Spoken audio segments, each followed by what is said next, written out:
Hello everyone, welcome to Vanti classes. My name is Manjeet Bhardwaj. तो आज भाई हम केमिस्ट्री के अंदर जीओसी स्टार्ट करने वाले हैं, जनरल ऑर्गेनिक केमिस्ट्री। ठीक है, तो चलिए शुरू करते हैं। जनरल ऑर्गेनिक केमिस्ट्री आपकी प्लस 2 में भी बहुत काम आएगी, 12th क्लास में भी। ये बेस है, एबीसी है। ठीक है, तो चलिए स्टार्ट करते हैं।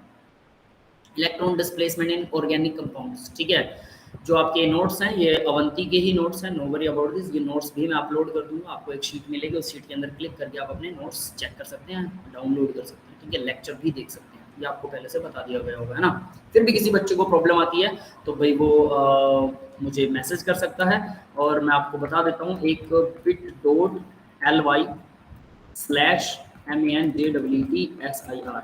ठीक है, ये मैंने आपको चैट बॉक्स के अंदर एक लिंक दिया है। इस लिंक को जैसा लिखा हुआ है डिट्टो गूगल पे टाइप करेंगे तो आप नोटबुक में नोट कर सकते हैं। इसको गूगल पे टाइप करेंगे तो एक फाइल खुल जाएगी, ठीक है, गूगल क्रोम के ऊपर, और उस फाइल के अंदर आपको अपने नोट्स सारे मिल सकते हैं। नीचे, सबसे नीचे बॉटम में उस फाइल के सबसे राइट साइड में लिखा होगा ओपन बैच। ठीक है, मतलब लेफ्ट में है, लेफ्ट में तीन शीट मिलेंगी, 1 2 3। थर्ड वाली शीट आपकी है ओपन बैच की, एक 11th की, एक 12th की, एक ओपन बैच की। Your batch is open batch. ठीक है भाई। इसके अलावा आप 11th 12th के नोट्स या कुछ और डाउनलोड करना चाहें, चॉइस इज योर्स। आपके पास ये सारी एक्सेस है, कोई दिक्कत वाली बात नहीं है। ठीक है, तो चलिए शुरू करते हैं। Electron displacement in organic compounds. तो ऑर्गेनिक कंपाउंड्स के अंदर इलेक्ट्रॉन डिस्प्लेसमेंट कैसे होता है भाई? सबसे पहले आता है electron displacement in organic molecule may be take place under the influence of atom या सब्स्टिट्यूएंट ग्रुप या कुछ भी ऐसा होगा जो उसको इलेक्ट्रॉन को डिस्प्लेस करेगा। तो ये कौन कौन से डिस्प्लेसमेंट है? तो ये सीधी सी बात है, डिस्प्लेसमेंट नहीं, एक्चुअल में ये टाइप्स हैं। ठीक है, इफेक्ट्स के टाइप हैं। Inductive effect, resonance effect, mesomeric effect, hyper conjugation effect, electromeric effect, temporary effect होता है इलेक्ट्रोमेरिक। ठीक है, इन सबको डिटेल में पढ़ेंगे, इन सबको, जस्ट नाम आपको दिखाए गए हैं। Inductive effect, resonance effect, mesomeric effect, hyper conjugation and electromeric effect. Clear बेटा? तो ये सभी हम डिटेल में पढ़ने वाले हैं, वन बाय वन। तो बेटे मोमेंट, मेरे पास एक शायद एक और फाइल है, उस फाइल से आपको डायरेक्ट इसको फिर से इंपोर्ट करते हैं। उस फाइल के अंदर आपको ये बेनिफिट हो जाएगा कि उसमें डायरेक्ट मैंने पहले से मार्क लगा रखे हैं। ठीक है, पहले मैंने जिन प्रीवियसली बच्चों को पढ़ा रखी है उससे आपको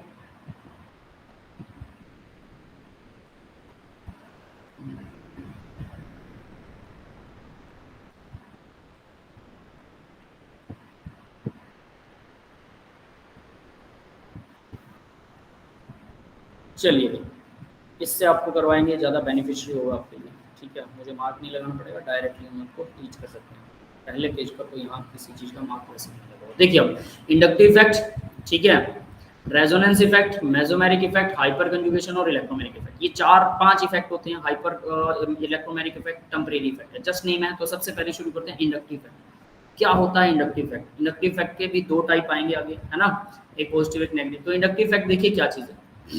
ये कार्बन की चेन है, CH3 CH2, और यहाँ पर मान लीजिए फिर से CH2 है, और इसके बाद फिर से एक CH2 है, और इसके बाद में यहाँ पे क्लोरीन लगा हुआ है। यस, ये क्लियर है। कार्बन की वैलेंसी 4 होती है, CH3 CH2 CH2 CH2 Cl, ये सबको पता होगा, है ना। ठीक है, तो अब बात करते हैं, इसके अंदर क्लोरीन पर स्लाइटली नेगेटिव चार्ज होता है, क्योंकि क्लोरीन मोर इलेक्ट्रोनेगेटिव है एज कम्पेयर टू कार्बन। ये बात भी सबको पता है। इलेक्ट्रोनेगेटिविटी, जो इलेक्ट्रॉन्स को अपनी तरफ ज्यादा खींच के रखता है, बॉन्ड बना लेता है लेकिन अपनी तरफ इलेक्ट्रॉन को ज्यादा खींच के रखता है।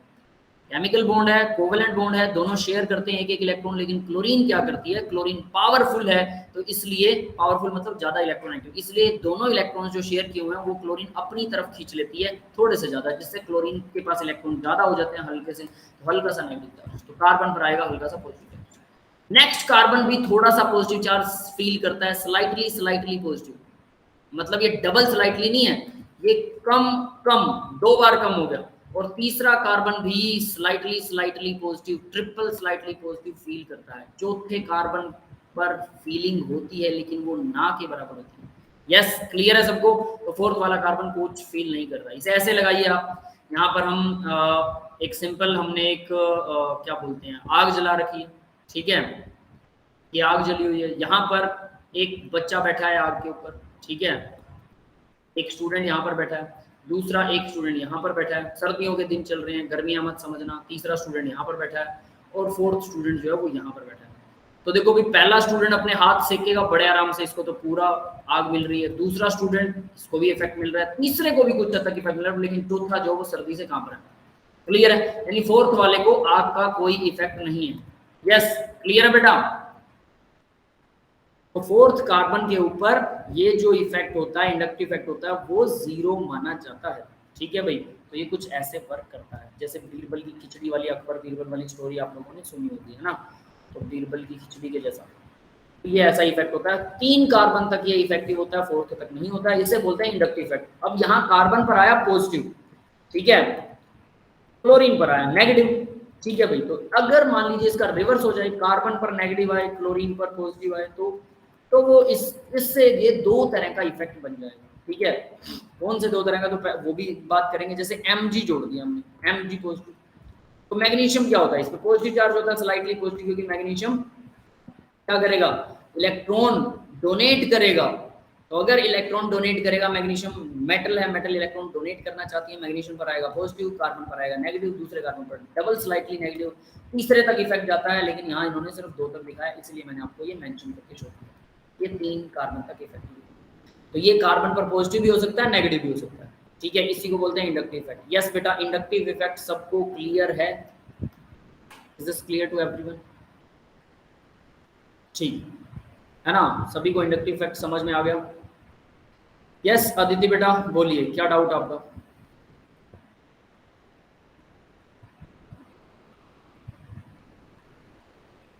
अदिति बेटा आपने हैंड रेज किया है, एनी डाउट? कोई डाउट है तो बताइए।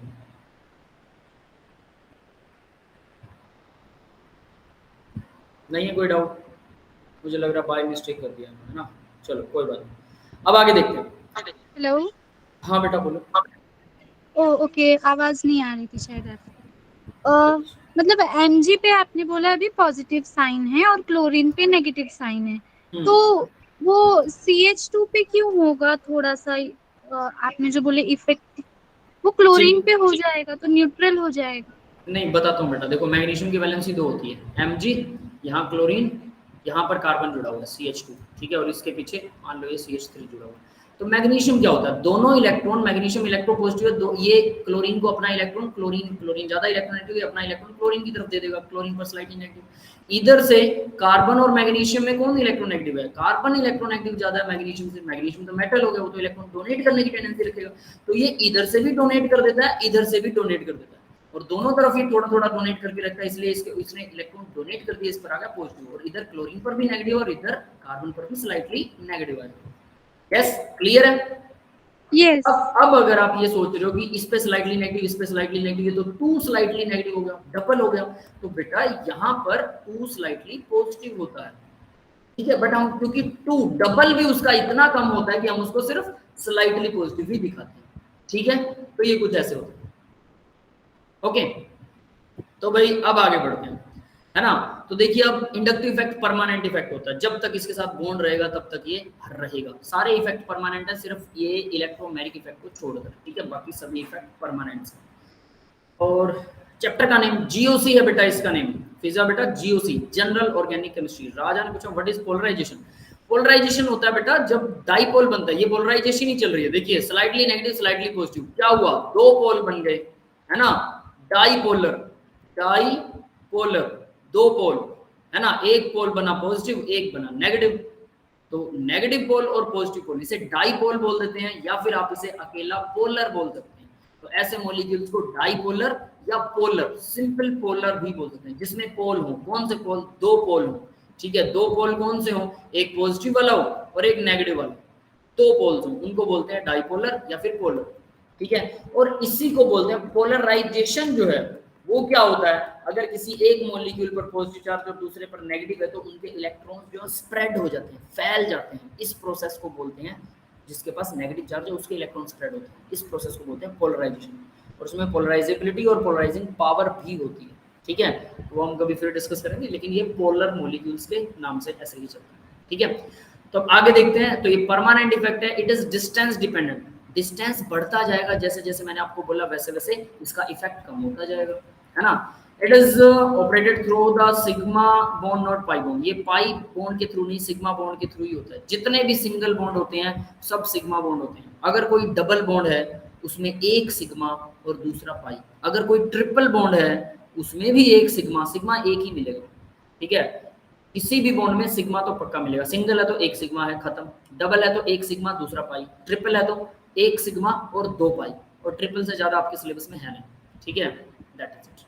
तो यहाँ इस सिग्मा बॉन्ड के थ्रू चलता है। नेग्लेक्जिबल आफ्टर थर्ड कार्बन, ये मैंने आपको बताया था कि ये तीसरे कार्बन के बाद इसका असर खत्म हो जाता है, नेग्लेक्जिबल। The CH bond is the reference of the inductive effect, that is polarity. CH bond is considered to be negligible. तो यहाँ कार्बन और हाइड्रोजन के बॉन्ड की पोलैरिटी को ना के बराबर माना जाता है। आप इसमें ये इसको स्लाइटली नेगेटिव और इसको स्लाइटली पॉजिटिव मत कर देना। हाइड्रोजन और कार्बन की पोलैरिटी को जीरो माना जाता है, इसे प्योर कोवेलेंट बॉन्ड मानते हैं, ये ध्यान रख लेना, ठीक है भाई। तो अब बात करते हैं इसके अंदर नेगेटिव इंडक्टिव इफेक्ट कौन सा होता है, पॉजिटिव कौन सा होता है। जैसा हमने यहाँ देखा कार्बन पर नेगेटिव चार्ज भी आ रहा है, पॉजिटिव चार्ज भी आ रहा है, ठीक है। तो नेगेटिव इंडक्टिव इफेक्ट कौन सा होगा, called negative inductive, which withdraw the electrons cloud is known as negative inductive. Withdraw निकाल लेता है वो नेगेटिव ग्रुप, ठीक है, नेगेटिव इंडक्टिव ग्रुप, तो नेगेटिव इफेक्ट बोलते हैं। जैसे अब विथड्रॉ का मतलब क्या हुआ, जहां क्लोरीन इलेक्ट्रॉन ले रहा है कार्बन से, तो याद रखना कार्बन एक सिस्टम है, ठीक है, और हम क्या है, हम है surrounding. Carbon is a system, we are the surrounding. अगर कार्बन के साथ कोई ग्रुप लग रहा है तो वो हम है, ये समझिए, ठीक है। ये चीज हर जगह पर काम करती है, सिर्फ एक इफेक्ट को छोड़कर, तो आपको लर्न करना इसे आसान हो जाएगा। That is why I am saying this, है ना। तो देखिए CH3 CH2 क्लोरीन, क्लोरीन एक ग्रुप है जो कार्बन के सिस्टम के ऊपर लग रहा है, और क्लोरीन क्या कर रहा है, वो ग्रुप इलेक्ट्रॉन ले रहा है। ग्रुप को खुद समझिए, हम ग्रुप है, सिस्टम कार्बन का है, तो क्लोरीन हम है, और हम अगर किसी के साथ लग रहे हैं और उससे हम इलेक्ट्रॉन ले रहे हैं, किसी से कोई भी चीज लेना, किसी से कोई भी चीज गेन करना, इज दिस वर्थी, क्या अच्छी बात होती है लेना। ज्यादातर बच्चे बोलेंगे ठीक है मिल रहा है फ्री का, है ना। आपको अगर पता हो दान देना, डोनेशन करना पॉजिटिव होता है, पॉजिटिव वाइब्स आती हैं, अच्छा फील होता है बॉडी को, यार बहुत बढ़िया मैंने अच्छा काम किया। किसी से लेना, आप अपने दोस्त से कुछ उधार 100 रुपए लेके देखिए, दोस्त से क्या होगा, बीइंग लेट, कोई बात नहीं बेटा, ठीक है, जहां से शुरू आप वहीं से शुरू करते हैं, कोई दिक्कत नहीं। किसी से डोनेशन लेना, है ना, ओके सोनाली, ठीक है बेटा।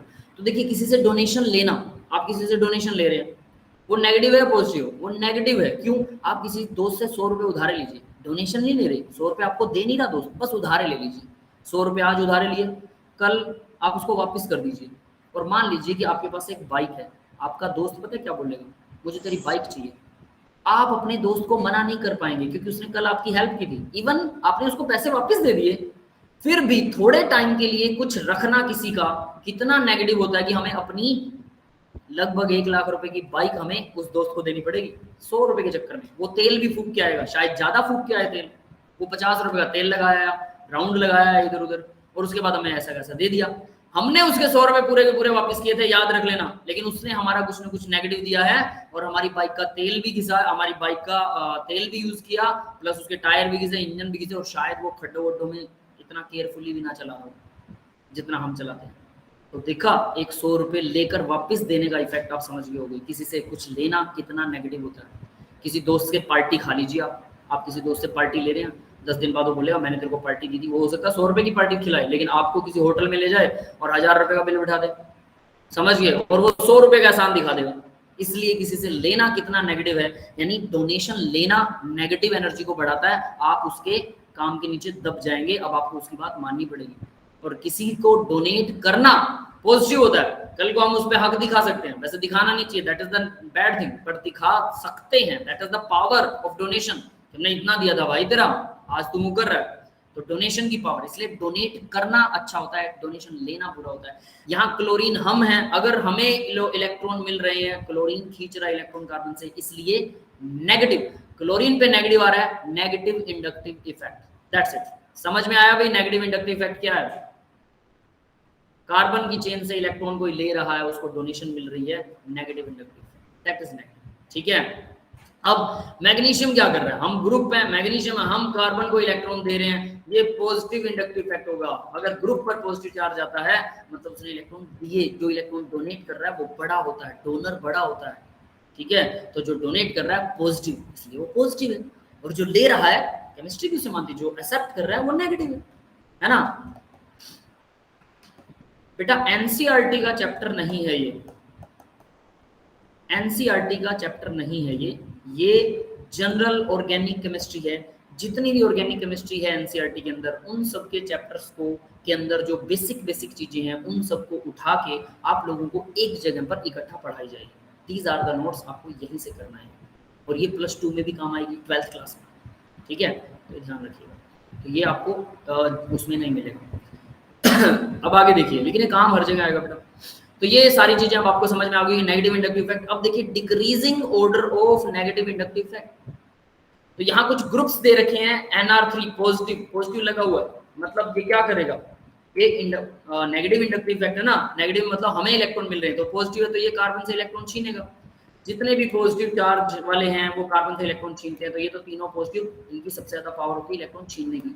NO2 उसके बाद आता है, SO2R, फिर साइनाइड आता है। देखो साइनाइड जनरली ऐसा ग्रुप है जिसके ऊपर हम मानते हैं इसमें कोई चार्ज वार तो है नहीं, वो क्या इलेक्ट्रॉन छीनेगा किसी से, लेकिन ये भी इलेक्ट्रॉन एक्सेप्ट करता है साइनाइड ग्रुप, ठीक है, इसलिए मैंने इसको बॉक्स कर रखा है। You should have to carefully learn this cyanide group.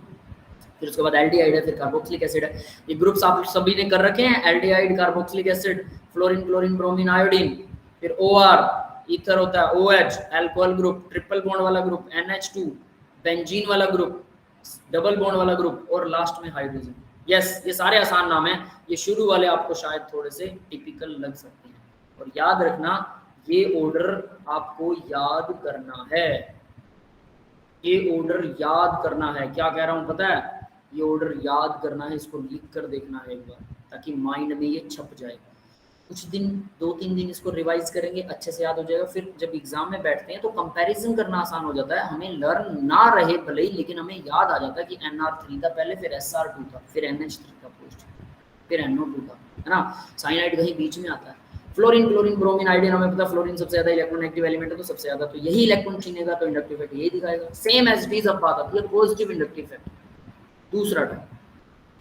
The group which release the donate the electrons cloud, जो डोनेट करता है, डोनर वो पॉजिटिव, यही हम बात कर रहे थे ना, डोनेट करने वाला पॉजिटिव होता है। तो जो इलेक्ट्रॉन डोनेट करेगा, किसे करेगा, कार्बन की चेन को, कार्बन इज द सिस्टम, तो जो कार्बन को इलेक्ट्रॉन डोनेट करता है वो होता है हमारा पॉजिटिव इंडक्टिव इफेक्ट। तो यहाँ decreasing order of positive inductive effect, decreasing, कम हो रहे हैं, तो सबसे ज्यादा किसका है, NH नेगेटिव, O नेगेटिव, ठीक है भाई। NH उसके पास में क्या है, NH के ऊपर कुछ साइन लगा हुआ है, कुछ नहीं है, ठीक है, 1 2 3, ठीक है, तीनों वैलेंसी कंप्लीट है इसकी, नो वरी। तो यहाँ पर NHO नेगेटिव, फिर COO नेगेटिव, कार्बोक्सिलिक एसिड वाला ग्रुप है, फिर CCH3 थ्राइस ये होगा, फिर CH3 थ्राइस ट्वाइस, फिर ये नॉर्मल कार्बन की चेन, फिर कार्बन CH3, फिर देखिए ट्रीटियम है ये, ड्यूटेरियम, हाइड्रोजन, तीनों हाइड्रोजन है ये, पता है ये चीज, ट्रीटियम हैवी हाइड्रोजन होता है, तो वो हैवी हाइड्रोजन इलेक्ट्रॉन डोनेट करने की टेंडेंसी ज्यादा रखता है as compare to light hydrogen के।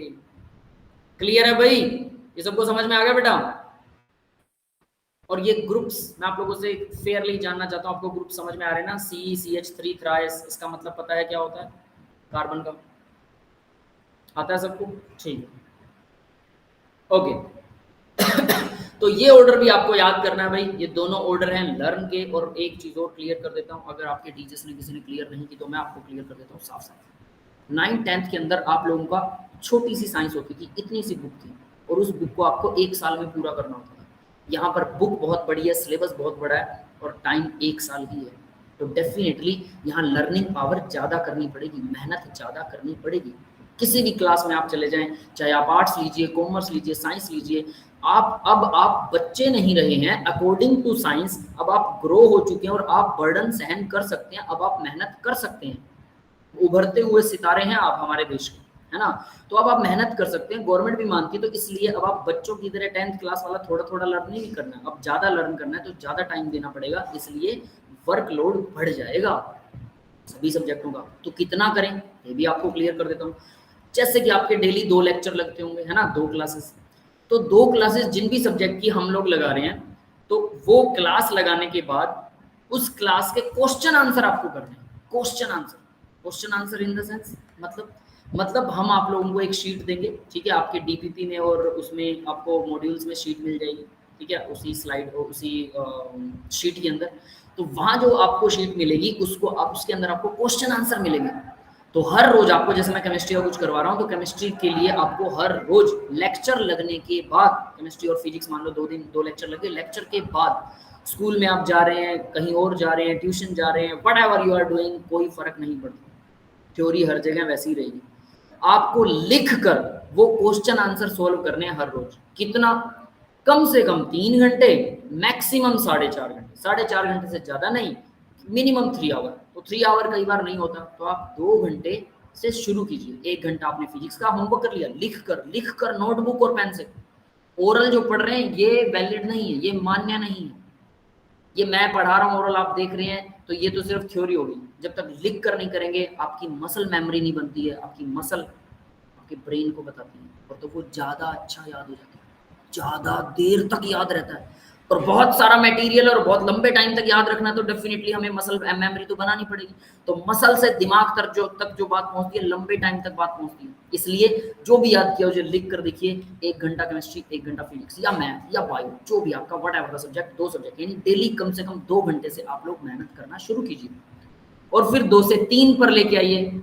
और 3 के बाद अगर आप मेंस और एडवांस के क्वेश्चन सॉल्व करने बैठेंगे, जब धीरे धीरे हम थोड़ा बेटर चलेंगे, ठीक है, तो आप 3 से 4.5 घंटे लास्ट है, 4.5 घंटे से ज़्यादा नहीं करना। तो 3 से 4.5 घंटे के बीच में अपना काम निपटाइए। ज़्यादा से ज़्यादा 4 घंटे, 2 से 3 घंटे को एक सब्जेक्ट को 2 आवर दीजिए। 2 घंटे फिजिक्स, 2 घंटे केमिस्ट्री मैक्सिमम। और ही ज़्यादा करना चाहते तो 4.5, इससे ज़्यादा नहीं। और मिनिमम 3 घंटे। इतना अगर आप करते हैं रेगुलरली डेली, इतना, संडे छुट्टी, तो डेफिनेटली आपका जो भी आप सिलेक्शन चाहते हैं, वट एवर यू वांट, हो जाएगा। लेकिन इतना लिख कर नोटबुक और पेन से याद किया हुआ, या फिर जो क्वेश्चन आंसर है वो आपको सॉल्व करने डेली। टाइम बाउंडेशन है। क्वेश्चन अगर 2 घंटे में 4 ही निकले, कोई दिक्कत नहीं, कोई दिक्कत ही नहीं, आधे घंटे में एक क्वेश्चन सॉल्व कर सकते। समझ गए बेटा? रिपीट करूं, रिपीट यही है कि आप डेली एक सब्जेक्ट के लिए 3 घंटे से लेकर 4.5 घंटे के बीच में 2 सब्जेक्ट पढ़ने आपको, मतलब 1.5 घंटे से लेकर और 2 सवा 2 घंटे एक सब्जेक्ट पर लगाने। तो अगर मान लीजिए आपका 1.5 घंटा आप लगा रहे हैं डेली, लिख कर पढ़ना है, लिख कर पढ़ना है, तो 1.5 घंटे में जो लिख कर पढ़ेंगे वही याद अच्छे से रहेगा और वही आपको आगे लेके जाएगा। अब लिख कर जो पढ़ रहे हैं उसको क्वेश्चन आंसर को सोल्व कीजिए, अच्छे से सोल्व करने, वो नोटबुक और पेन से। जो थ्योरेटिकल पोर्शन है इसको हम काउंट नहीं करते। क्लियर है? तो मान लीजिए 1.5 घंटे में आपसे सिर्फ 3 क्वेश्चन सोल्व हुए, मतलब आधे घंटे में एक क्वेश्चन, कोई दिक्कत नहीं है। शुरू में 3 हो रहे हैं, 2 हो रहे हैं, 1 हो रहे हैं, टाइम फिक्स रखना है कि 1.5 घंटा पढ़ना है, बात खत्म, एक सब्जेक्ट के लिए बस। 3 क्वेश्चन सोल्व हो रहे हैं, कोई दिक्कत नहीं है, 2 हो रहे हैं, कोई दिक्कत नहीं है। धीरे धीरे क्वेश्चन का नंबर बढ़ता जाएगा। जो प्रॉब्लम आ रही है मुझे भेजिए, मैं आपको क्वेश्चंस का आंसर बताऊंगा, है ना? जो हमें प्रॉब्लम्स आप भेज सकते हैं, अपने डाउट भी भेज सकते हैं, लेकिन पढ़ना आपको रेगुलर है। ये नहीं है कि एक दिन तो आप 6 घंटे पढ़ लिए और अगले 10 दिन पढ़े ही नहीं, जनरली बच्चे ऐसा, ठीक है? तो वो जरूर ध्यान रखना है। तो उसी से बात बनेगी। तो ये 2 चीजें आगे भी, डायरेक्शन ऑफ इलेक्ट्रॉन डिस्प्लेसमेंट। तो देखिए COO नेगेटिव क्या करता है, इस तरफ इलेक्ट्रॉन्स को, मतलब कार्बन को इलेक्ट्रॉन देता है, ऑब्वियस है। COOH क्या करता है, उल्टा करेगा COOH। अगर CO नेगेटिव होगा तो वो कार्बन को इलेक्ट्रॉन दे रहा है, लेकिन COOH होगा तो वो कार्बन से इलेक्ट्रॉन ले रहा है कार्बन पर। तो यानी COOH ग्रुप क्या होता है, नेगेटिव होता है ना, यहाँ पर नेगेटिव चार्ज बनेगा, तो ये नेगेटिव इंडक्टिव इफेक्ट दिखाएगा। CO negative positive inductive effect दिखाएगा। ये वाला तो पॉजिटिव दिखाता है, ये नेगेटिव इंडक्टिव इफेक्ट दिखाता है। हम इसको बोलेंगे ये पॉजिटिव इंडक्टिव इफेक्ट, पॉजिटिव आई, और इसको बोलेंगे नेगेटिव आई। वाई?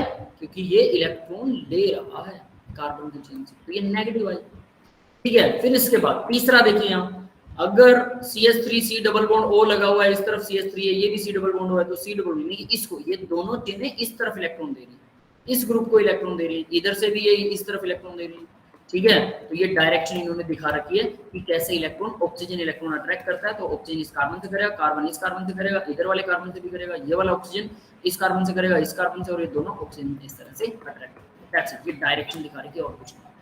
क्लियर है बेटा? अब आगे देखिए जरा, यहाँ पर भी फिर से डायरेक्शन शो कर रखी है, ठीक है।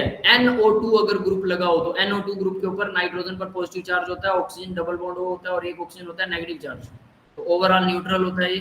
तो नाइट्रोजन पर पॉजिटिव होने की वजह से ये इलेक्ट्रॉन एक्सेप्ट करता है। तो यहाँ पर जितनी भी रिंग है इसमें जितने भी कार्बन है सभी नाइट्रोजन को इलेक्ट्रॉन डोनेट कर रहे हैं धीरे धीरे।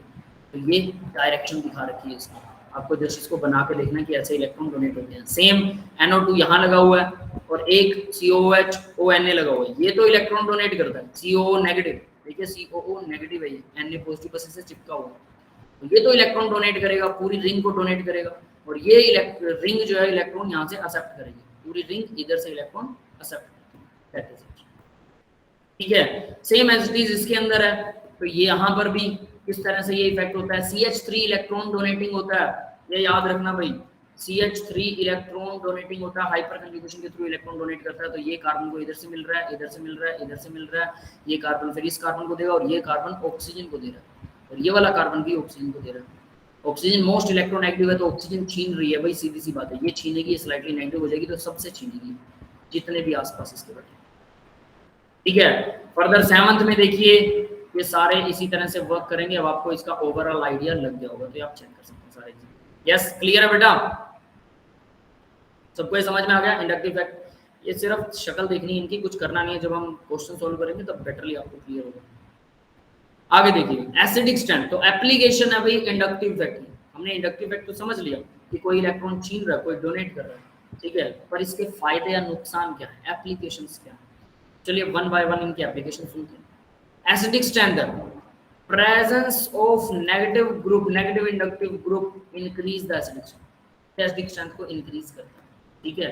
कैसे, यानी इंडक्टिव ग्रुप अगर कोई नेगेटिव इंडक्टिव है, मतलब कोई इलेक्ट्रॉन ले रहा है, तो एसिडिक स्ट्रेंथ बढ़ा देगा। Acidic strength directly proportional to negative I. कैसे, NO2 इलेक्ट्रॉन ले रहा है, इस CH2 से लेगा, इस कार्बोक्सिलिक एसिड से लेगा, तो कार्बोक्सिलिक एसिड का ये जो CO नेगेटिव ग्रुप है ये हाइड्रोजन से ले लेगा इलेक्ट्रॉन, ठीक है। ये कैसे वर्क करता है, तो चलिए इसी को थोड़ा सा समझते हैं। कार्बन डबल बॉन्ड OH, तो ये कार्बोक्सिलिक एसिड क्या करता है, और यहाँ पर मान लीजिए हमने CH2 लगा दिया, ठीक है, CH2 और इसी के साथ हमने NO2 लगा दिया, NO2, ठीक है। और अब देखिए होता क्या है, यहाँ क्या होगा, ये ऑक्सीजन डबल बॉन्डेड ये इलेक्ट्रॉन अपनी तरफ खींचती है, ठीक है। इससे अब एक रेजोनेटिक साइकिल बन जाएगा, ये कार्बन ऑक्सीजन के ऊपर नेगेटिव चार्ज, यहाँ पर एक ऑक्सीजन है, ये हाइड्रोजन है, तो इस ऑक्सीजन के ऊपर जो दो लोन पेयर्स हैं, इस कार्बन पर आएगा पॉजिटिव चार्ज क्योंकि इसका एक बॉन्ड चला गया, तो ये कार्बन क्या करेगा, इलेक्ट्रॉन छीनेगा, किससे छीनेगा, NO2 यहाँ लगा, वो इस कार्बन से भी छीनने की कोशिश करेगा, इधर से ऑक्सीजन से छीनने की कोशिश करेगा, ऑक्सीजन यहाँ डबल बॉन्ड बना लेगी, इस ऑक्सीजन में पॉजिटिव आएगा, तो ऑक्सीजन क्या करेगी, इस हाइड्रोजन से अपना लोन पेयर वापस ले लेगी। लेकिन यहाँ NO2 ने क्या हेल्प की, ये कार्बन थोड़ा बहुत इलेक्ट्रॉन दे रहा था, इस कार्बन को स्टेबलाइज कर रहा था, लेकिन NO2 ने क्या किया, NO2 ने इस कार्बन से इलेक्ट्रॉन छीन लिए, जिससे इस कार्बन पर भी स्लाइटली पॉजिटिव आ गया, इधर से इस कार्बन पर पॉजिटिव आ रहा है, दोनों पॉजिटिव, ये क्या करेंगे, ऑक्सीजन से जल्दी इलेक्ट्रॉन छीनेंगे, ऑक्सीजन से इलेक्ट्रॉन छीन रहे हैं, तो ऑक्सीजन क्या करेगी, हाइड्रोजन से जल्दी छीनेगी, हाइड्रोजन से जल्दी छीनेगी, तो H पॉजिटिव आयन को रिलीज होने में आसानी होगी, this ion will be released, ये H पॉजिटिव आयन यहाँ से निकल जाएगा, और ये निकल गया तो हमारा एसिड बन गया, तो एसिड जल्दी बनेगा, एसिड जल्दी बनेगा तो इसका मतलब और एसिडिक होगा। समझ में आ गया भैया, repeat teach us our NCERT। बेटा NCERT सिर्फ NCERT पढ़नी है, बट देखो मैं बात कर लीजिएगा आपको, मैं NCERT भी पढ़ा दूंगा, कोई बात नहीं, ठीक है। NCERT से तो ये बेटर है, ये याद रखना, लेकिन फिर भी अगर आपको sir I am not understanding anything, कोई बात नहीं बेटा, अगर आपको समझ नहीं आ रहा मैं उसको भी एक्सप्लेन करूंगा, रुकिए, ठीक है। शायद आप लोगों का फिर बेसिक बहुत वीक है ना, इस वजह से कुछ समझ में नहीं आ रहा, तो सबसे पहले फिर ऑर्गेनिक हम GOC से स्टार्ट करने की बजाय तो नेमिंग और ग्रुप से स्टार्ट करेंगे, ताकि आपको ये समझ आए कि ये क्या है, रेजोनेंस क्या होता है, वो सारी चीज़ें एक्सप्लेन नहीं होंगी आपको, है ना। तो नेमिंग से स्टार्ट करेंगे, आप लोग भी कह रहे थे GOC से स्टार्ट करो, तो मैंने GOC से स्टार्ट किया, बट चलिए ठीक है, मैं नेमिंग से स्टार्ट कर दूंगा next lecture, no worry about this, ठीक है। आज का लेक्चर आप इंट्रोडक्टरी लेक्चर मान सकते हैं, चिंता मत कीजिए, ठीक है। बट देखिए एनसीईआरटी से अगर आप करना चाहते हैं तो एनसीईआरटी में लिटिल है, आपको आईआईटी की तैयारी करनी है तो आपको थोड़ा मोर करना पड़ेगा बेटा, ज़्यादा, समझ गए? तो एनसीईआरटी के चक्कर में मत रहिए, ठीक है। और फिर भी अगर किसी को सिर्फ एनसीईआरटी करनी है तो सिर्फ एनसीईआरटी मैं करवा सकता हूँ, बट हमें हाँ नीट और एडवांस लेवल जेई लेवल वही करवा रहे हैं बेटा, बट हमें बोला गया नीट और जेई लेवल ही पढ़ाना है, एनसीईआरटी नहीं पढ़ानी है। एनसीईआरटी तो बहुत कम है ना, हमें नीट और जेई लेवल की तैयारी करनी है बेटा, तो वो अच्छे से करनी कर किए बिना बात नहीं बनेगी।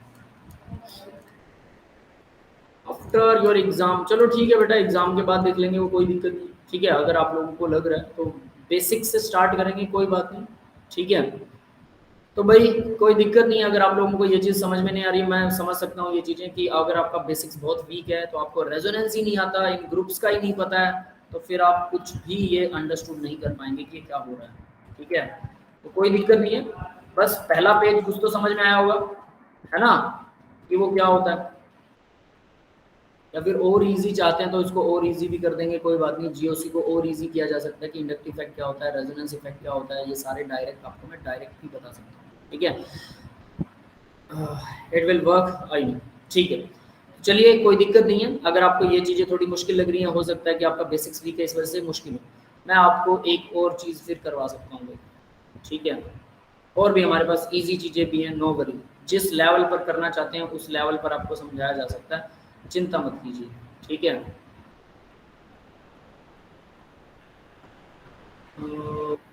एक organic organic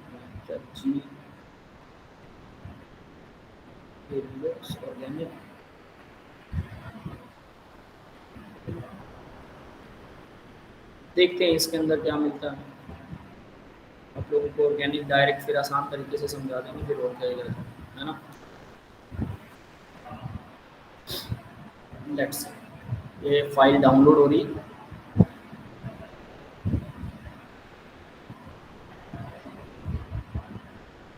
organic chemistry some basic principle and techniques, ठीक है भाई। तो यहाँ से अब मैं आपको डायरेक्ट करवा रहा हूँ कि ये क्या होता है, अगर आपको वो चीज़ समझ में नहीं आएगी तो सिर्फ डायरेक्ट ऑर्गेनिक केमिस्ट्री स्टार्ट करें। जेई के लिए कितने अटेम्प्ट, 2 अटेम्प्ट होते हैं बेटा, जेई के, जेई मेंस के लिए 2 अटेम्प्ट होते हैं हर साल, वैसे टोटल 3 होते हैं, 3 बार ट्राई कर सकते हो, ठीक है। देखिए भाई, तो हम सीधा ऑर्गेनिक स्टार्ट करेंगे, अगर आपका बेसिक बहुत वीक है, नो वरी अबाउट दिस, ठीक है। तो जीओसी बाद में स्टार्ट करेंगे, पहले ऑर्गेनिक स्टार्ट करेंगे, ठीक है। ऑर्गेनिक क्या होता है, carbon can form covalent bond, इसलिए मैंने पूछा था आप लोगों से, वोटिंग करवाई थी ना कि भाई आप लोग क्या स्टार्ट करना चाहेंगे, अगर आपका बेसिक अच्छा तो उस हिसाब से स्टार्ट कर सकते हैं। चलिए कोई बात नहीं, आपने वो नहीं किया हो, नो वरी, धीरे धीरे मुझे आपके बारे में पता लगने लगेगा, जैसे जैसे कि आपको कितना आता है हम उसी हिसाब से उसको डेप्थ में लेके जाएंगे, चिंता मत कीजिए, ठीक है। जहां से जाएंगे वहां से उठाएंगे। Carbon can form covalent bond with other carbon atoms, carbon दूसरे एटम्स के साथ में कोवेलेंट बॉन्ड बना सकता है, और यहाँ पर कौन से एटम्स के साथ बनाता है, hydrogen, oxygen, nitrogen, sulphur, phosphorus, halogen, ये वो एलिमेंट्स हैं जिनके साथ कार्बन आसानी से कोवेलेंट बॉन्ड बनाता है, ठीक है। तो हाइड्रोकार्बन की क्या डेफिनेशन होती है भाई, ऑर्गेनिक केमिस्ट्री की क्या डेफिनेशन है एक्चुअल में, ऑर्गेनिक केमिस्ट्री की डेफिनेशन वैसे तो इन्होंने बड़ी सारी लंबी चौड़ी कर रखी, लेकिन यहाँ मैंने उसको सिंपल कर रखा है, आप इसे सिंपल भी कर सकते हैं। देखिए hydrocarbon and their derivatives are called organic chemistry, hydrocarbon and their derivative. अब हाइड्रोकार्बन क्या होते हैं हाइड्रोजन और कार्बन और उनसे मिलकर बनने वाले डेरिवेटिव। अब उनसे मिलकर मतलब कार्बन के साथ आप ऑक्सीजन लगा दीजिए, डबल बॉन्ड हो, ठीक है, नाइट्रोजन लगा दीजिए, सिंगल बॉन्ड है, एंड सल्फर भी लगा सकते हैं, डबल बॉन्ड है। तो कार्बन के साथ इस तरह से आप कितने भी अलग अलग एटम लगा सकते हैं, लेकिन टोटल वैलेंसी आपको कार्बन की 4 पूरी करनी है। डबल बॉन्ड वो लगा दिया, यहाँ हाइड्रोजन लग गया, यहाँ हाइड्रोजन लग गया, 4 होगी पूरी, 2 बॉन्ड ये रहे, एक ये रहा, एक ये रहा, ठीक है। तो टोटल वैलेंसी 4 ही कंप्लीट करनी है। तो हाइड्रोजन अगर कोई भी एटम लगा रहे हैं, सल्फर लगा रहे हैं, तो सल्फर के साथ यहाँ मान लीजिए एस लग गया, इधर लग गया, इधर लग गया, टोटल आपको 4 काउंट करने हैं। कार्बन 4 बॉन्ड बना रहा है, बस बात खत्म, सल्फर कार्बन की वैलेंसी पूरी। हाइड्रोजन एक ही बॉन्ड बनाता है, बाकी का बचा हुआ जो भी अगर आपको एटम्स दिए हैं उसके अलावा हाइड्रोजन ही लगानी है। मोस्ट ऑफ द मॉलिक्यूल्स के अंदर हाइड्रोजन तो आपको मिलेगा कार्बन की chain, that is called hydrocarbon. Hydrogen और कार्बन के कंपाउंड एंड देयर डेरिवेटिव, और उनके जो डेरिवेटिव होते हैं उनको बोलते हैं ऑर्गेनिक केमिस्ट्री। यस, क्लियर है बेटा ऑर्गेनिक केमिस्ट्री क्या होती है? है ना, सिंपल डेफिनेशन नीचे लिखी हुई है, just learn it. After that let's see the next. Different scientist study and form the organic compound, अलग अलग साइंटिस्ट उन्होंने स्टडी किया और ऑर्गेनिक कंपाउंड को फॉर्म किया था। तो वो क्या था, एक तो था ब्रिजीलियस 1815 में, 1815 के अंदर स्वीडिश साइंटिस्ट था, वाइटल थ्योरी दी जिसने, वाइटल थ्योरी। ये क्या कहती है वाइटल थ्योरी, इसने बोला कि जो जिंदा लोग हैं ना, जिंदा चीजें, जो प्लांट्स हो गए, एनिमल्स हो गए, या फिर माइक्रो ऑर्गेनिजम्स हो गए, जो जिंदा है, लाइव चीजें, उनमें ही ऑर्गेनिक चीजें बनती हैं, और वो ऊपर कोई भगवान बैठा है और वही ऑर्गेनिक चीजें बना सकता है, बाकी हम खुद ऑर्गेनिक चीजें नहीं बना सकते। यस, क्लियर है सबको? ये वाइटल थ्योरी थी, ब्रिजीलियस ने दी। लेकिन उसके बाद 1828 में, ठीक है, लगभग 13 साल बाद फ्रेडरिक वुलर आया, जर्मन साइंटिस्ट था, यूरिया, इसने यूरिया बनाया पहली बार। यूरिया, यूरिया एक ऑर्गेनिक कंपाउंड होता है जो हमारे अंदर हमारे अंदर भी बनता है, हमारी सेल्स में बनता है, ठीक है, उसको एक्सक्रीट करते हैं हम यूरिन के थ्रू, ठीक है। तो वो यूरिया साइंटिस्टों को लगता था कि ऑर्गेनिक कंपाउंड है और वो सिर्फ भगवान बना सकता है। लेकिन इस वुलर ने क्या किया, इसने ये देखिए NH4 पॉजिटिव NCO नेगेटिव, ठीक है, ये मॉलिक्यूल अब आपको याद करना पड़ेगा, अमोनियम साइनेट से, ठीक है, अमोनियम साइनेट से इसने इसको हीट किया, ये इनऑर्गेनिक था, अमोनियम साइनेट वाज इनऑर्गेनिक, इसने इसको हीट किया और इसने बना दिया यूरिया। ये यूरिया का फॉर्मूला है, you should have to learn this. Yes, clear है बेटा? यूरिया का formula NH2 NH2C double bond O। तो देखिए जरा अब ये फॉर्मूला कैसे बना, इसको थोड़ा डिस्कस करते हैं। कार्बन की वैलेंसी 4 पूरी करनी है तो डबल बॉन्ड O लग गया, एक नाइट्रोजन इधर लग गया, एक नाइट्रोजन इधर लग गया, 4 हो गई पूरी कार्बन की। नाइट्रोजन की वैलेंसी 3 कंप्लीट करनी है तो एक तो कार्बन के साथ है तो 2 हाइड्रोजन इधर जोड़ दिए। अब मैं H2 सीधा दिखा दूं या फिर ऐसे दिखा दूं, है ना, क्लियर है? विद 1 लोन पेयर होता है नाइट्रोजन के पास, तो इसको मैं H2 डायरेक्ट दिखा देता हूं, lone pair NH2 C double bond, that is urea. Yes, clear है बेटा सबको? यूरिया का फॉर्मूला, कार्बन की सारी वैलेंसी और नाइट्रोजन की 3 होती है वैलेंसी, कार्बन की 4 होती है, याद कर लेना, नाइट्रोजन 3 एंड कार्बन 4, अगर किसी को नहीं आती है तो। अब देखिए आगे, एसीटोन, ये ऑर्गेनिक होता है, ठीक है, तो इसने सारी चीजें ही खत्म कर दी। फिर उसके बाद 1845 के अंदर कोल भी आया, एसिटिक एसिड बनाया, 1856 में ब्रेथ लोट ने मीथेन बना दिया, और सबने ये भ्रम तोड़ दिया कि ऑर्गेनिक चीजें सिर्फ भगवान बनाता है। तो ब्रिजीलियस की थ्योरी फेल हो गई, वाइटल थ्योरी, मतलब भगवान जिंदा चीजों में ये चीजें हो सकती हैं और भगवान ही बना सकता है ऑर्गेनिक। आजकल तो हमने डीएनए भी बना लिया है, ठीक है, और डीएनए को बैक्टीरिया में डाल के एक्सपेरिमेंट भी किया, वो जिंदा चलता है। लेकिन इस तरह के एक्सपेरिमेंट बड़े खतरनाक होते हैं, जैसे आपने सुना था कि कोरोना वायरस जो है वो चाइना की वजह से आया है, चाइना लेके आया है ना, तो ऐसे वायरस भी लोग बना लेते हैं, फिर उल्टा सीधा काम करते हैं, आदमी को मारने के लिए वर्क कर रहा है फुल लोन, जबरदस्त तरीके से दिन रात काम कर रहा है, मेहनत कर रहा है ना ऐसा ही होता है तो वैसा कुछ, ठीक है। तो भाई यूरिया बनने के बाद में काफी सारी चीजें बन गई, लेकिन ये वो पहला बंदा था वुलर जिसने ऐसा किया। तो ये आप रिएक्शन आपको याद करनी पड़ेगी कि वाइटल थ्योरी को इसने फेल किया। अब देखिए भी मैंने एसीटोन का भी एग्जांपल दे रखा है, जब भी यूरिया आता है तो मैं एसीटोन का एग्जांपल जरूर बताता हूँ बच्चों को। What is acetone? Acetone is first ketone, acetone पहला कीटोन होता है। जब हम ग्रुप्स करेंगे तो उनमें एक कीटोन ग्रुप आएगा, पहला कीटोन एसीटोन, ठीक है। अब एसीटोन का फॉर्मूला क्या होता है? C डबल बॉन्ड के दोनों तरफ, जैसे हमने NH2 लगाया था सॉरी, जैसे NH2 लगाया था, सेम हम CH3 लगाते, कार्बन लगाते। तो यहाँ अगर मैंने नाइट्रोजन की जगह कार्बन लगा दिया इस कार्बन के साथ, तो कार्बन की वैलेंसी तो 4 होती है, तो एक तो इधर से पूरी होगी, तो 3 मुझे हाइड्रोजन लगानी पड़ेगी, है ना। तो मैंने CH3, तो ये बन गया एसीटोन। सिमिलर फॉर्मूला है यूरिया के जैसे, बस नाइट्रोजन की जगह पर कार्बन लगाना है और उसकी वैलेंसी 4 पूरी करनी है, नाइट्रोजन की 3 होती है। यस, क्लियर है बेटा? एसीटोन। अब ये क्या चीज होती है, कोई बता सकता है इसका कॉमन यूज? एसीटोन का कॉमन यूज आप लोग जनरली इसे घर में यूज करते हैं, जनरली घर में यूज किया जाता है acetone. Anyone knows about this? What is acetone?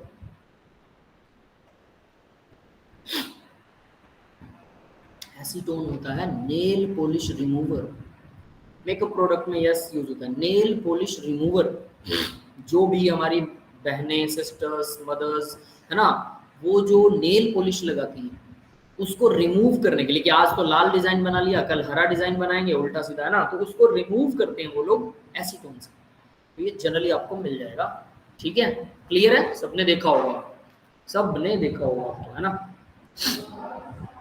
आगे बढ़ते हैं बेटा, तो ये एसीटोन होता है। नेक्स्ट देखिए, why organic chemistry is very important. अब हमने बोला कि छोटी सी organic chemistry, hydrocarbon and their derivatives is called organic chemistry. Sorry, बहुत छींकें आ रही है, आज मुझे जुकाम हुआ पड़ा, कोल्ड दैट इज। तो देखिए ऑर्गेनिक केमिस्ट्री इतनी इंपॉर्टेंट क्यों है, उसकी वजह देखिए, डीएनए ऑर्गेनिक का बना होता है, पेट्रोल ऑर्गेनिक का होता है, पेस्टिसाइड ऑर्गेनिक कंपाउंड होते हैं, एंजाइम, हमारी बॉडी में जो जितनी भी रिएक्शन होती है ना, खाना पचाने के लिए, खाने के लिए, एनर्जी बनाने के लिए, मसल बनाने के लिए, हड्डियां बनाने के लिए, सब की सब एंजाइम रिएक्शन करवाते हैं, और एंजाइम बने होते हैं प्रोटीन से। तो सोचिए ये सारे के सारे ऑर्गेनिक होते हैं, है ना। तो अब आगे देखिए, हाँ बेटा आज थोड़ा तबीयत खराब है मेरी, ठीक है, मैंने दवाई ले ली थी वैसे, नो वरी अबाउट दिस। तो देखिए, तो एंजाइम भी ऑर्गेनिक होते हैं, प्लास्टिक भी ऑर्गेनिक होता है, जितने भी आप प्लास्टिक यूज करते हैं, लिफाफा, पॉलीथीन वगैरह, पॉल्यूटेंट भी ऑर्गेनिक ही होते हैं। प्रोटीन्स, प्रोटीन और एंजाइम एक ही बात है ना, सारे एंजाइम प्रोटीन होते हैं, बट सभी प्रोटीन एंजाइम नहीं होते, बस इतना सब है। जब हम इसको डिटेल में करेंगे तब करवाएंगे। कार्बोहाइड्रेट्स, जितना भी आप कार्बोहाइड्रेट्स वगैरह खाते हैं, चीनी, जो चीनी खाई जाती है ना हमारे घरों में, या रोटी के अंदर जितने भी कार्बोहाइड्रेट्स होते हैं, वो सब के सब ऑर्गेनिक होते हैं, ऑब्वियस। रबड़ ऑर्गेनिक होता है, मेडिसिन सारी ऑर्गेनिक होती है, डाई जो कलर होते हैं, जो आपके कपड़ों पर कलर किए जाते हैं, वो सारे के सारे डाइज ऑर्गेनिक डाई होती है। केमिकल वारफेयर, केमिकल वारफेयर में भी ऑर्गेनिक केमिस्ट्री बहुत यूज होती है, वही जो मैं बता रहा था, कोरोना वायरस फैलाने वाले लोग, है ना, वैसा कुछ। आगे ये हो गया, तो पेस्टिसाइड्स भी ऑर्गेनिक है, सब के सब ऑर्गेनिक है, इसलिए ऑर्गेनिक केमिस्ट्री बहुत इंपॉर्टेंट है। अब दूसरी चीज सुनिए, ऑर्गेनिक केमिस्ट्री जो है ना, उसकी ऑर्गेनिक केमिस्ट्री सारी एक साइड, और इनऑर्गेनिक केमिस्ट्री मतलब कार्बन, हाइड्रोजन और कुछ मॉलिक्यूल्स जो कार्बन हाइड्रोजन के साथ जुड़ते हैं, वो बनाते हैं hydrocarbon, hydrocarbon and their derivative, उन सबको एक साइड रख लो, ठीक है। और बाकी की जितनी केमिस्ट्री बचती है, जितने भी एलिमेंट बचते हैं, 118 एलिमेंट है, उसमें 5-6 एलिमेंट निकाल दो हाइड्रोकार्बन्स के साथ, 5-6 एलिमेंट, मान लो DC निकाल दो, 118 में 100 एलिमेंट की जो टोटल केमिस्ट्री बनती है, उसमें उतनी रिएक्शनें नहीं है जितनी रिएक्शनें ऑर्गेनिक केमिस्ट्री में, ऑर्गेनिक केमिस्ट्री में उससे हजारों गुना ज्यादा रिएक्शंस हैं। तो अब आप सोच सकते हैं कि ऑर्गेनिक केमिस्ट्री कितनी बड़ी है। यस, गॉट इट गाइस,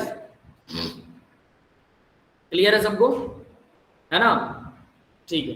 तो भाई यहाँ पर मैनी एरियाज हैं ऑर्गेनिक केमिस्ट्री के अंदर, जैसे biology, petroleum, polymer, genetic engineering, agriculture, pharmacology, consumer products, इस तरह के बहुत सारे हमारे पास वो हैं फील्ड है जहाँ पर ऑर्गेनिक केमिस्ट्री का यूज होता है। क्वेश्चन है, where is organic chemistry used in agriculture. Agriculture में ऑर्गेनिक केमिस्ट्री कहाँ यूज होती है, बताओ भाई जरा, एग्रीकल्चर में ऑर्गेनिक केमिस्ट्री कहाँ यूज होती है, बताया कोई? फर्टिलाइजर में और पेस्टिसाइड में, यस राइट बेटा, जौरबी ने बिल्कुल सही आंसर दिया, एंड ऑल्सो ठीक है। तो चलिए भाई, सोनाली ने भी राइट आंसर दिया, ठीक है। आगे आंसर देखते हैं इसका। Solution, fertiliser, pesticide, 2 herbicide. अब देखो पेस्टिसाइड जो पेस्ट को खत्म करते हैं, झाड़ियां छोटी मोटी, नहीं वो क्या बोलते हैं उसे, झिंगुर, है ना, जो छोटे मोटे क्या होते हैं, एनिमल टाइप में होते हैं, यस पता है सबको, झिंगुर, क्रिकेट्स बोलते हैं उसको। हर्बिसाइड जो हर झाड़ियों को खत्म करते हैं। इंसेक्टिसाइड जो इंसेक्ट्स, जो छोटे छोटे इंसेक्ट उड़ते रहते हैं, मच्छर वगैरह, उनको खत्म करते हैं। फंगिसाइड फंगस को खत्म करने वाले।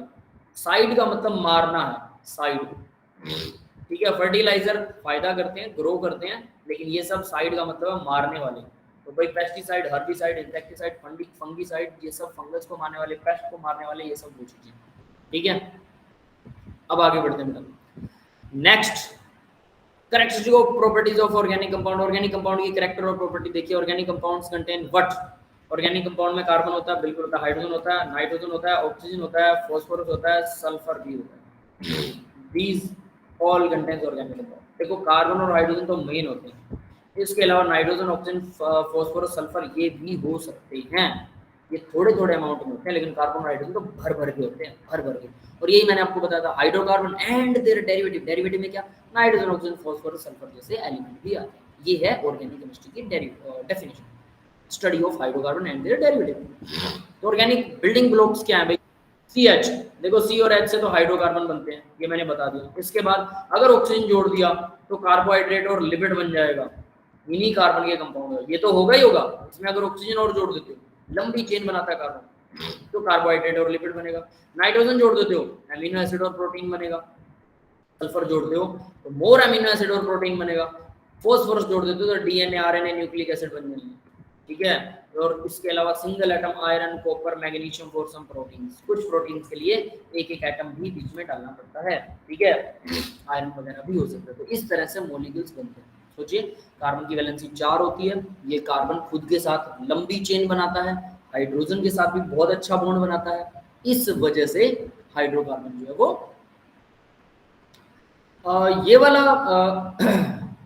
ठीक है, इस वजह से हाइड्रोकार्बन जो है वो क्या है, बहुत ज्यादा अमाउंट में बनते हैं। कैसे ज्यादा अमाउंट में बनते हैं, तो देखिए जरा, अगर कार्बन खुद के साथ बॉन्ड बनाता है, कितनी लंबी चेन हो सकती है ये, इनडेफिनेट, बहुत लंबी हो सकती है, हम सोच भी नहीं सकते इतनी लंबी। और इन सब के साथ बाकी की वैलेंसियां एक एक तो इनकी पूरी हो रही, बाकी वैलेंसियां हाइड्रोजन से जोड़ते जाओ, कितना भी बड़ा कर दो। इसलिए ऑर्गेनिक केमिस्ट्री बहुत बड़ी है, उसमें ऑक्सीजन जोड़ दो, मॉलिक्यूल बदल जाएगा, कुछ और जोड़ दो, मॉलिक्यूल फिर से बदल जाएगा। इसलिए ऑर्गेनिक केमिस्ट्री बहुत बड़ी हो जाती है, ठीक है। तो यहाँ देखिए भाई, टेट्रा वैलेंसी, यहाँ वही चीजें दिखा रही हैं। कार्बन की वैलेंसी 4 होती है। Carbon tetra valency nature allow it to form large variety of compound. Electronic configuration carbon की क्या है, 1s2 2s2 2p6।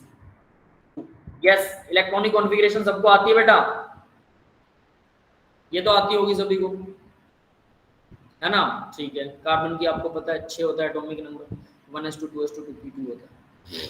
Next, the number of valence electron, outermost shell में 4 इलेक्ट्रॉन होते हैं, इसलिए 4 वैलेंसी दिखाता है। लास्ट शेल जो होती है, सेकंड शेल होती है कार्बन की, ये लास्ट शेल होती है, और इसी शेल के अंदर लास्ट शेल को ही वैलेंस शेल बोलते हैं। यही इसी के इलेक्ट्रॉन जो बॉन्डिंग में पार्टिसिपेट करते हैं, जो सबसे लास्ट शेल होती है उसी के इलेक्ट्रॉन बॉन्डिंग में पार्टिसिपेट करते होते हैं, याद रखना, ठीक है।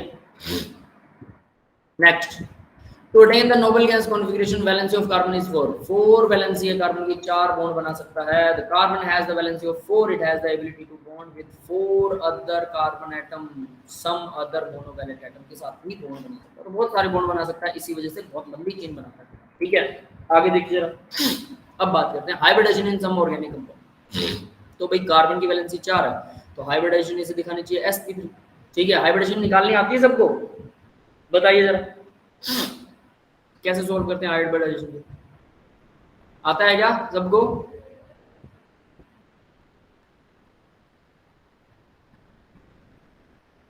Electronic configuration and balancing of redox, बेटा रेडॉक्स रिएक्शन की बैलेंसिंग तो प्रीवियस चैप्टर ही अलग हो जाएगा। फिर भी अगर आपको बैलेंसिंग करनी, बैलेंसिंग मैं कहीं करवा दूंगा, मत चिंता कीजिए, लेकिन वो चैप्टर ही अलग हो जाएगा, ठीक है। हाइब्रिडाइजेशन नहीं आती, चलो हाइब्रिडाइजेशन मैं बता देता हूँ आपको, ठीक है। इलेक्ट्रॉनिक कॉन्फ़िगरेशन समझा दूंगा, कोई बात नहीं। देखिए हाइब्रिडाइजेशन को निकालने का तरीका बताता हूँ। कार्बन है, सीधी सी बात है, सारे सिंगल बॉन्ड काउंट कीजिए, कितने सिंगल बॉन्ड है इसमें, सिग्मा बॉन्ड, सिंगल बॉन्ड सारे सिग्मा होते हैं, 4 हैं। sp से शुरू होती है हाइब्रिडाइजेशन, sp, s का एक, p का एक, 2 हो गए। sp2, s का एक, p के 2, 3 हो गए। sp3, s का एक, p के 3, 4 हो गए। टोटल 4 बॉन्ड, 3 बॉन्ड, 2 बॉन्ड, ऐसे शुरू होती है हाइब्रिडाइजेशन। तो आपको सिर्फ सिग्मा बॉन्ड काउंट करने हैं। फिर इसके बाद sp3d, कितने हो गए, 5 बॉन्ड। फिर sp3d2, कितने हो गए, 6 बॉन्ड। सारे सिग्मा बॉन्ड काउंट कीजिए 1 2 3 4 5 6, बस हो गई। यस सरस्वती बेटा, क्या पूछना चाहते हो, बोलो।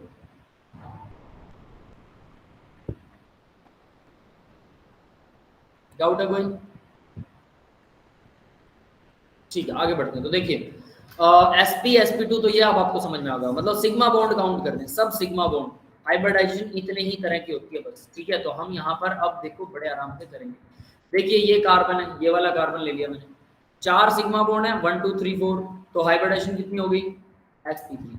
यस क्लियर है ये, p के 3, s का 1, sp3 sp से शुरू होती है, फिर sp2 sp3, पी में 3 ही होते हैं।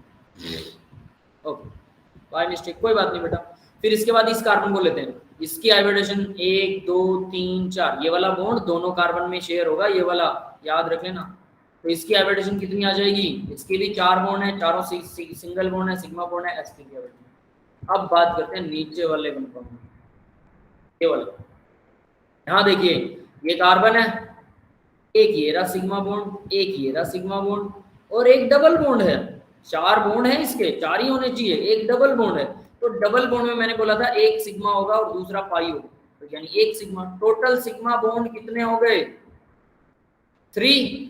यस, तो हाइब्रिडेशन sp2, टोटल 3 करने आपको, s का 1 p के 2, sp2 हाइब्रिडेशन। यस, क्लियर है बेटा ये बात सबको, ये समझ में आया। सेकंड वाला, इधर वाला कार्बन देखते हैं हम जरा, ये वाला कार्बन देखिए। इस कार्बन के अंदर भी एक ये रहा सिंगल, एक ये रहा सिंगल, और ये एक सिग्मा बॉन्ड है, दूसरा उसका पाई है। तो टोटल 3 ही सिंगल बॉन्ड यानी सिग्मा बॉन्ड होंगे। डबल बॉन्ड में एक पाई बॉन्ड होता है।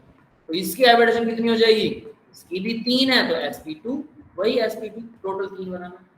अब नेक्स्ट वाला इस मॉलिक्यूल को देखते हैं। इसको, ये कार्बन है, एक सिग्मा बॉन्ड, ये हो गया। अब ये ट्रिपल आ गया, कार्बन की वैलेंसी तो टोटल 4 ही पूरी करनी है, एक ये रहा, 3 ये रहे, 4 हो गई पूरी। लेकिन इस 3 में एक ट्रिपल बॉन्ड है, ट्रिपल बॉन्ड में एक सिग्मा होता है और पाई 2 बॉन्ड होते हैं, 2 पाई बॉन्ड लिखा हुआ है यहाँ पे, 2 पाई बॉन्ड्स। यानी टोटल सिग्मा बॉन्ड इस कार्बन के तो सिर्फ 2 ही बनेंगे। Hybridisation sp, that's it. Yes, समझ में आई सबको हाइब्रिडाइजेशन, है ना। सीधा निकालने का तरीका बता रहा हूँ, याद रखना, ये इतनी भी सीधी नहीं है।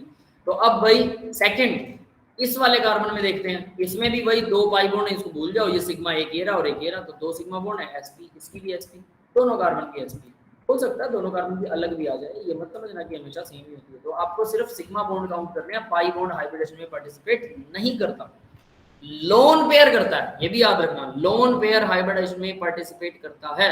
अगर लोन पेयर है किसी एटम पे तो हाइब्रिडेशन में पार्टिसिपेट करेगा, उसको 1 सिग्मा बॉन्ड के बराबर काउंट करना है, बस इतना ही है। अब आगे देखते हैं बेटा, स्ट्रक्चर रिजेम्बलेंस और रिप्रेजेंटेशन ऑफ ऑर्गेनिक कंपाउंड। तो ऑर्गेनिक कंपाउंड को कैसे रिप्रेजेंट करते हैं, बिल्कुल आसान सा तरीका है, ठीक है। कंडेंस्ड फॉर्मूला, एक होता है कंडेंस्ड फॉर्मूला। कंडेंस्ड फॉर्मूला मतलब मैंने लिखा हुआ है C2H6, ठीक है। अब इसको बॉन्ड लाइन फॉर्मूला एक होता है, या फिर हम ऐसे लिख सकते हैं, तो थोड़ा एक्सपेंड करके ऐसे लिख सकते हैं, ठीक है। Structural formula, that is structural, ये है structural. C2 2 carbon, H6 6 hydrogen है, 2 कार्बन है, दोनों कार्बन को सिंगल बॉन्ड से जोड़ दो, बाकी की चारों वैलेंसियां हाइड्रोजन से कंप्लीट करो, तो ये कुछ ऐसा बनेगा। तो इस कार्बन की 4 वैलेंसी कंप्लीट होगी, इस कार्बन की भी 4 वैलेंसी कंप्लीट हो गई, दोनों की 4 वैलेंसियां कंप्लीट है। तो ये क्या बन गया, C2H6। देखिए 2 कार्बन है, 3 हाइड्रोजन ये रहे, 3 हाइड्रोजन ये रहे, C2H6, दैट इज। तो इसको बोलते हैं स्ट्रक्चरल फॉर्मूला, ठीक है। तो स्ट्रक्चरल फॉर्मूला भाई ये वाला है, सीधा बता रहा हूँ। और कंडेंस फॉर्मूला, अब इसको मैं अगर दोनों कार्बन को इकट्ठा लिख दूं, है ना, ये देखिए ये दोनों कार्बन को C2 लिख दिया, फिर 3 हाइड्रोजन ये 3 ये, इसको CH6 लिख दिया, तो C2H6 ये हो गया कंडेंस फॉर्मूला। अब ये दोनों फॉर्मूला समझ में आ गए सबको, कंडेंस फॉर्मूला एंड, ठीक। अब आगे देखते हैं बॉन्ड लाइन फॉर्मूला, तीसरा फॉर्मूला बॉन्ड लाइन फॉर्मूला है। तो ये यही चीज, ठीक है। अब मैंने ये वाला एग्जांपल अब बदल दिया इसमें। मैंने क्या किया, सिर्फ आप बॉन्ड लाइन फॉर्मूला में ऐसे करके कोई भी स्ट्रक्चर बना सकते हैं। देखिए ऐसा कोई भी स्ट्रक्चर बना लीजिए ऐसे करके, ठीक है, बॉन्ड लाइन फॉर्मूला में। तो मान लीजिए मैंने सिर्फ ये करके छोड़ दिया, तो ये जो कॉर्नर होते हैं ये कार्बन होते हैं, बस सीधी सी बात ये याद रखना है, और बाकी के सब हाइड्रोजन होते हैं। तो इसका मतलब इसमें 3 कार्बन है, तो मैं 3 कार्बन की चेन बना देता हूँ, बन गई। बाकी सब हाइड्रोजन है, तो हाइड्रोजन की वैलेंसी 4 पूरी करनी है, तो इस कार्बन के साथ 3 हाइड्रोजन लग जाएंगे, इसकी 2 पूरी है, एक और 2 बॉन्ड बना रखे, एक हाइड्रोजन इधर लगेगा, एक हाइड्रोजन इधर लगेगा, इसके 3 हाइड्रोजन इधर लग जाएंगे, दैट्स इट। तो क्या बन गया ये बना, C कितने हैं इसमें, C है 3, H कितने हैं देखो काउंट करो, H 3 ये रहे 6 और 2 ये रहे, ठीक है, टोटल 8 है। तो ये बन गया 8। C3H8 को ऐसे भी रिप्रेजेंट कर सकते हैं, और इसको बोलते हैं bond line formula. Yes, clear है बेटा।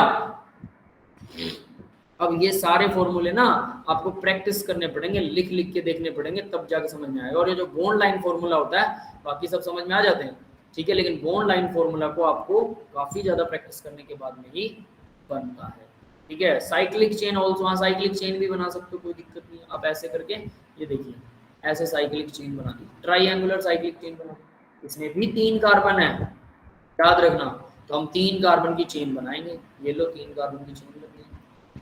तब हर एक कार्बन ने 2 बॉन्ड बना रखे, देखो एक ये रहा एक ये रहा, इस कार्बन का है ना, तो इसके साथ 2 ही हाइड्रोजन और लगेंगे, 4 कर देंगे, इसके साथ भी 2 हाइड्रोजन लगेंगे, इसके साथ भी 2 हाइड्रोजन, तो यानी इसके साथ टोटल 6 हाइड्रोजन होंगे, क्योंकि इसके साथ में कार्बन 3 ही थे यहाँ भी, लेकिन हाइड्रोजन 8 थे, है ना। तो ये डिपेंड करेगा कि आप सीधा बना रहे हो या क्या कर रहे हो। ठीक है, तो ये इस तरह से तीनों के एग्जांपल आपको दे रखे हैं इस स्लाइड में। ठीक है, अब देखिए जरा, ये तीनों को वही एक्सप्लेन करेगा और कुछ नहीं।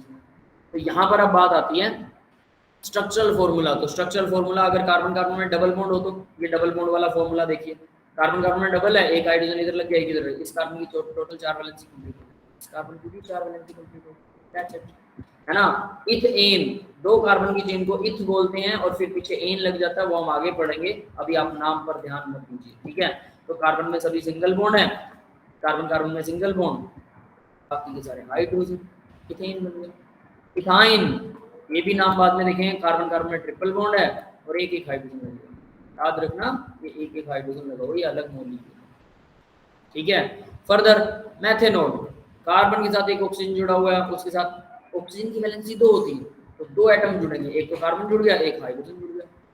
फर्दर इस कार्बन के साथ 3 हाइड्रोजन को ऐड करेंगे, तो इसकी टोटल वैलेंसी 4 करनी है, 3 हाइड्रोजन, ये हो गए इसका स्ट्रक्चर। ये स्ट्रक्चरल फॉर्मूला तो इसका ही है, अगर इसका हम कंडेंस फॉर्मूला लिखे तो कार्बन CH3, 3 हाइड्रोजन है और OH, इसको ऐसे लिखकर लगाते हैं OH, ये बनेगा। यस, क्लियर है, सबको समझ में आया? ये सिंपल है ना। नोटबुक और पेन लेकर ये सब बनाना। एल्केन एल्कीन एल्काइन दे रखा है बेटा, बिल्कुल सही है, हम आगे बढ़ेंगे सब, अभी नहीं करने वाले एल्केन एल्कीन, तो जस्ट जो नॉर्मल जनरल चीजें कर रहे हैं। अब यहाँ पर देखिए स्ट्रक्चरल फॉर्मूला से कंडेंस फॉर्मूला कैसे बनाते हैं। कंडेंस स्ट्रक्चर फॉर्मूला, तो कंडेंस फॉर्मूला क्या होगा, देखिए भाई वो इथेन था C2, इसको C2H6 लिख सकते हैं, या फिर CH3 लगा सकते हैं, इसको C2 CH2 double bond CH2 ऐसे दिखा सकते हैं, CH double bond triple bond CH दिखा सकते हैं, CH3OH, ये तो मैंने आपको बताया था, तो उसको कंडेंस करके लिखा हुआ और कुछ नहीं। ठीक है, अब इस हाइड्रोजन को इसके साथ मत जोड़ना, ये CH4 बन जाएगा, तो ऑक्सीजन अकेला ऐसा नहीं दिखा। ठीक है, ये चीज याद रखना, प्रैक्टिस करेंगे तब ये समझ में आएगा, वो आगे हम सारी प्रैक्टिस करेंगे।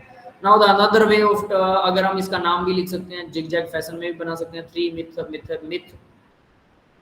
3 मिथाइल ऑक्टेन, थर्ड पोजीशन पर मिथाइल है और ऑक्टेन है, ये रहा वो नाम, और इससे हमने नाम से पूरा वो बना लिया। ठीक है, तो देखिए जरा ये क्या है, थर्ड पोजीशन पर मिथाइल ग्रुप लगा हुआ, यानी CH3 ग्रुप को मिथाइल ग्रुप का नाम है, थर्ड पोजीशन पर मिथाइल है, तो पहला कार्बन, दूसरा, तीसरा, चौथा, पांचवा, छठा, सातवां, आठवां, एक जैग मैनर में बनाया, उसके बजाय स्ट्रेट लाइन में भी बना सकते हैं, कोई दिक्कत नहीं है। बाकी की सारी वैलेंसियां कार्बन से और हाइड्रोजन से कंप्लीट कर दो। थर्ड कार्बन के साथ एक CH3 लगा, तो इसके साथ CH2 लगने की बजाय CH अकेला लगेगा, एक हाइड्रोजन इधर हो गया, 2 बॉन्ड ये रहे, एक बॉन्ड ये रहा, टोटल 4 वैलेंसियां पूरी कर रहे हैं, ये भी एक मॉलिक्यूल है। ठीक है, इससे ज्यादा टेंशन मत लो, कि हम बाद में लेटर ऑन करने वाले हैं। ठीक है, इसी को हमने हाँ इस फॉर्म में लिखा हुआ है, देखो इस फॉर्म में कैसे, देखो जरा, एक कार्बन, 2 कार्बन, तो इसका अगर मैं चेन बना रहा हूँ तो देखो मैंने ये चेन बनाई है, 1 2 3 4 5 6 7 8 कार्बन पूरे कर दिए, 8 के 8 पूरे हैं। ठीक है, अब 8 कार्बन पूरे होने के बाद एक इन्होंने नीचे एक और मिथाइल लगा रखा, तो यहाँ पर एक और कार्बन ऐसे लिखा दिया, तो एक और कार्बन ऐसे शो कर सकते हैं। ठीक है, तो ये टर्मिनल रिप्रेजेंटेशन मिथाइल ग्रुप, तो ये नीचे वाला जो है मिथाइल ग्रुप को रिप्रेजेंट करता है, ये भी मिथाइल ग्रुप है CH3, ये भी मिथाइल, ये यानी जो एंड पर होते हैं वो CH3 होते हैं। ये भी हम डिस्कस करेंगे, अभी मैं इस बारे में नहीं डिस्कस कर रहा, ये आपको अगर हल्का भी समझ आ रहा है इसके ऊपर टेंशन नहीं लेना। ठीक है, एल्केन एल्कीन एल्काइन को जब करेंगे तब आपको बेटरली समझ में आएगा। नेक्स्ट कुछ क्वेश्चन दे रखा है, जैसे साइक्लोप्रोपेन है, ये भी एक नाम दे रखा है साइक्लोप्रोपेन का, तो देखिए जरा, 3 कार्बन की चेन है, ये हमने पहले बनाई थी, साइक्लोपेंटेन भी है, ये सारे नेम जितने भी दे रखे हैं, सारी नेमिंग हम जब नेमिंग करेंगे तब आपको सम पैटर्न समझ में आएगा। एक क्वेश्चन दिखा रखा है, ड्रा द स्ट्रक्चर, तो यहाँ एक स्ट्रक्चर दिखा रखा है, आपको इसको ड्रा करना है।